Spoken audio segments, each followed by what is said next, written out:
Shields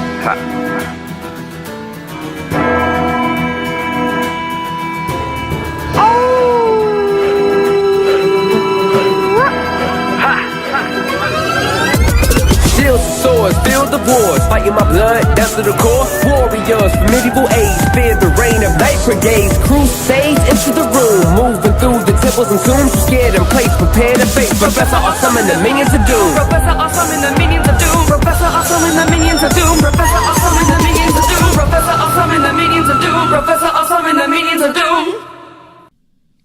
Hello, minions. So today I want to do a book review of a scholarly book. Now, this is not a thing that I would normally do on the Minions of Doom channel because, first, it's not the kind of thing that most people are interested in. And second, because it's the kind of thing I would normally write. But in this particular case, I was contacted by the author who had several publications that were interested in getting a review from me. So then I said, sure. And then I got the book in the mail from a publisher, but the publisher didn't identify themselves, didn't have a style guide, didn't have a deadline, had nothing. They just sent me the book. And I didn't know how long of a review they wanted because I don't know which publication it is. What style to write it in. And also I didn't know ultimately where to send it. So I read the book and then I got busy with other things. And then a couple months later, I got contacted by the publisher who sent it, saying the journal that sent it, I think, and said like, hey, have you done it yet? To which I replied, no, I read it, but please send me the information. And we'd missed the publication deadline for the next time that was going to come out. I'm not mentioning, obviously, in a few months, you should be able to find this and you'll know who it was.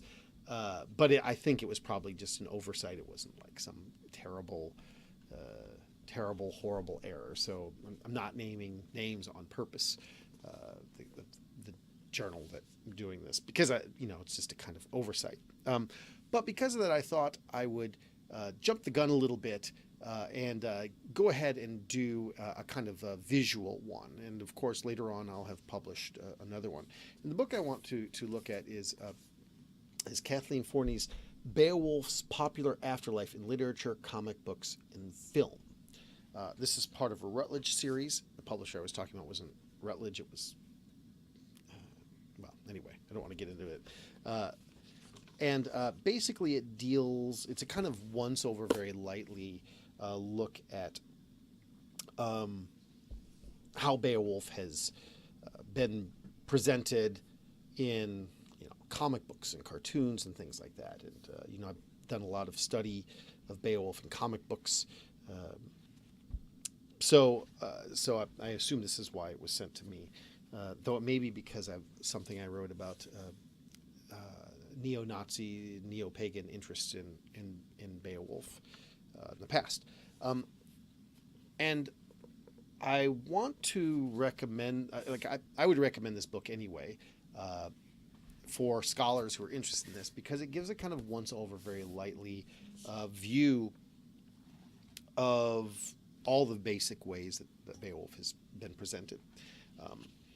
But also, I think it's written in a way that if you're a student and you're writing a research paper, an undergrad research paper, and your undergrad research paper has to do with Beowulf, and you want to do something about a pop culture adaptation of it, it's good and scholarly, and yet is not written in an inaccessible way. There may not be any actual Old English in it. I think if there is, it's certainly translated.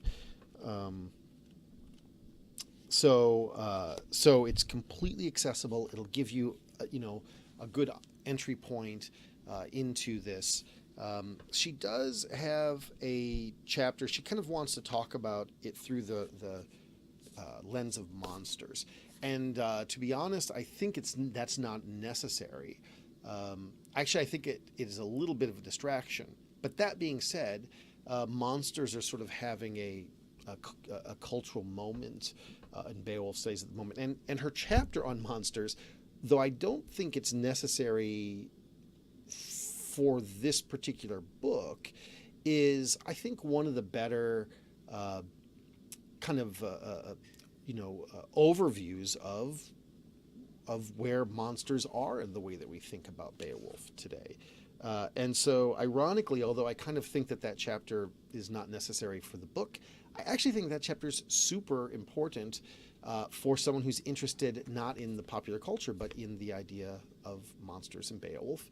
And I would recommend, especially a grad student who maybe is interested in this and is interested in this kind of entry point into monsters, even if you're not interested in film or comic book adaptations, her chapter in here, I think, is a really excellent starting point to sort of get the broad overview of what's going on there. And she cites the really major and important sources.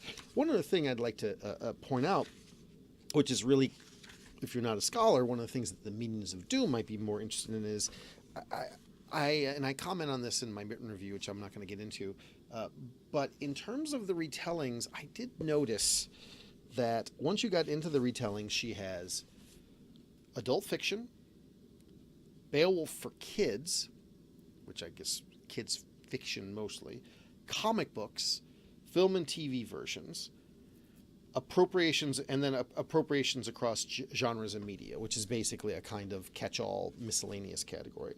So if we take the miscellaneous category out, we've got fiction for kids, and comic books, and then one on film and TV. Film and TV is not film and TV as you might get for some other things, which would be pretty common for a lot of texts. My own interest has not been, really focused on the broad sweep, except in comic books. When I've talked about film or TV adaptations, I've talked about them kind of by themselves. But here, I only realized after reading her book how focused adaptations are on the textual, like the visual. Obviously, comic books are visual, right? But they're at this nexus point between the visual and the textual, right? Whereas, if we take that and we say that counts as both visual and textual, we've got adult fiction and Beowulf for kids, so you have two different chapters. Whereas film and TV versions end up film and TV for adults and film and TV for kids. It's not divided that way. So there seems to just be a lot more interest in adapting Beowulf for a kind of textual, more readerly, I guess she'd call them Afterlife. And I don't know why that is. There are a lot of things in Beowulf that you would think would be very visually stunning, and I really don't have a great answer for that. So this is where I would like to invite the Meanings of Doom, and sort of, if you want to comment on any of the various places where this netcast appears. Why do you think it is? What is it about Beowulf that lends itself more to reading it than to seeing it? So leave your comments, and I do, like I said, I recommend this book, and hope it sells a lot of copies.